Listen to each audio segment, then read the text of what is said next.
Bonjour à toutes et à tous, bienvenue au journal d'un confidé au Maroc.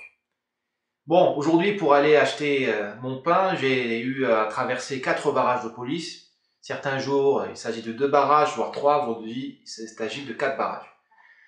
Personnel policier très courtois, très professionnel, on passe rapidement, mais le contrôle est strict. On consulte votre carte d'identité nationale et votre autorisation dérogatoire de circulation. J'ai des masques.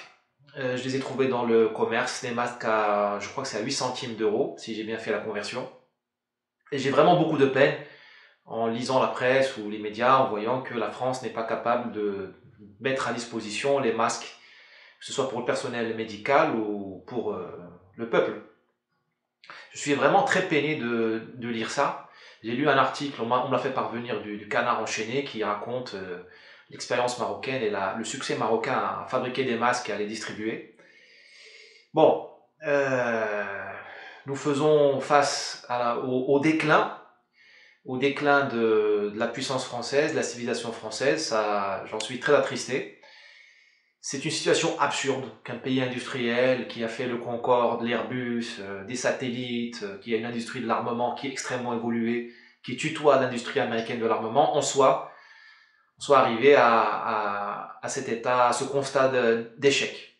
Je pense aussi qu'il faut raison garder, hein, si ça peut rassurer mes amis français, le système de santé marocain verra, ça j'en suis sûr, un avant et un après. Je pense que le coronavirus a été un rappel à ce système de santé marocain de sa fragilité. Je pense que des grandes réformes sont promises et elles sont nécessaires. Quand je dis promises, je veux dire que je les appelle de mes voeux. Je n'ai pas encore entendu parler d'un Big Bang de la santé au Maroc, mais c'est vraiment d'un Big Bang dont on a besoin. Pour la France, on est dans le naufrage. Il est encore temps de se ressaisir et de redonner aux Français le meilleur système de santé au monde qu'ils avaient il y a peut-être juste 10 ou 15 ans. Donc ne cédons pas aux comparaisons un peu comme ça, monochrome, monocolore.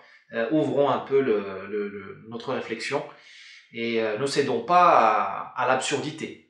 Et je voudrais parler un peu d'absurdité. Il y a 2 points majeurs qui saisissent mon attention et que je mets sous le vocable d'absurdité. La première, c'est l'absurdité de la situation que nous vivons.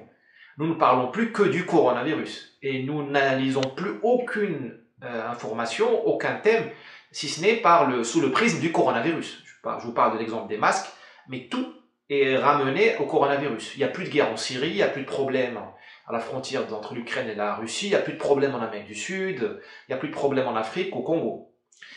Absurdité, puisque nous avons oublié qu'il y a d'autres maladies qui tuent, notamment la faim. La faim n'est pas une maladie, c'est une fabrication, une création de l'homme qui ne dépend que de nous. Nous avons des stocks, des surstocks, des excès de nourriture dans certains endroits du monde, et nous avons des gens qui meurent de faim. Je l'ai dit dans une autre vidéo, peut-être 900 millions, qui sont à la limite de la famine. Enfin, nous avons choisi le coronavirus et pas la drogue qui tue. Aux États-Unis notamment, les opiacés, d'autres maladies tuent, les accidents de la route. Au Brésil, il y a 65 000 homicides par an. Les disparitions. Eh bien, nous sommes uniquement concentrés sur le coronavirus. Ça dit quelque chose, peut-être de notre hystérisation, de notre irrationalité. Nous sommes rattrapés, nous, la civilisation de l'industrie 4.0, la civilisation du big data, de l'intelligence artificielle. Eh bien, la civilisation qui a été à la Lune et qui en est revenue en 69, eh bien, nous sommes rattrapés par l'irrationalité. Alors, à quoi il faut faire remonter ça? Je n'en sais rien. Moi, je vois des signes déjà avant-coureurs avec la figure, j'allais dire, christique de Greta, où on nous dit un enfant c'est plus que toute la science mondiale, ou plutôt où la science mondiale se camoufle derrière un enfant pour nous dire qu'il faut avoir peur de l'urgence climatique, du changement climatique, qui à mon avis est bien réel, mais nous avons choisi le mauvais prophète et le mauvais discours. Il aurait mieux fallu envisager la question globale de notre rapport aux paysages qui sont fabriqués par l'homme. Le rôle de la responsabilité de l'homme dans les paysages, d'où le climat, mais aussi la pureté de l'eau dont personne ne parle, la qualité des sols dont personne ne parle, l'explosion démographique dont personne ne parle, qui est un impact environnemental. Voilà, tout cela nous l'avons pris par le mauvais bout parce que nous sommes maintenant dans l'hystérisation. Le coronavirus étant aujourd'hui, à mon avis, d'une vérité aveuglante sur ce phénomène-là. Autre absurdité, c'est le silence des organisations qui défendent les droits de l'homme. Nous sommes quand même sous des lois très strictes qui interdisent la libre circulation des personnes. D'accord? Donc je pense que je suis sous le coup je ne tombe sous le coup d'aucune loi si je dis ça. Je regarde les faits.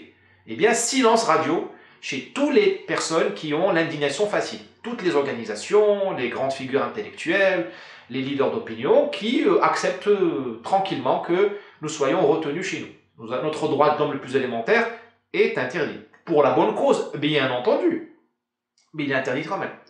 Et je me demande, mais pourquoi ces gens-là des droits de l'homme n'ont pas accepté, non pas le confinement, mais au moins des aménagements à nos libertés, quand les délinquants traumatisés, violés et tués?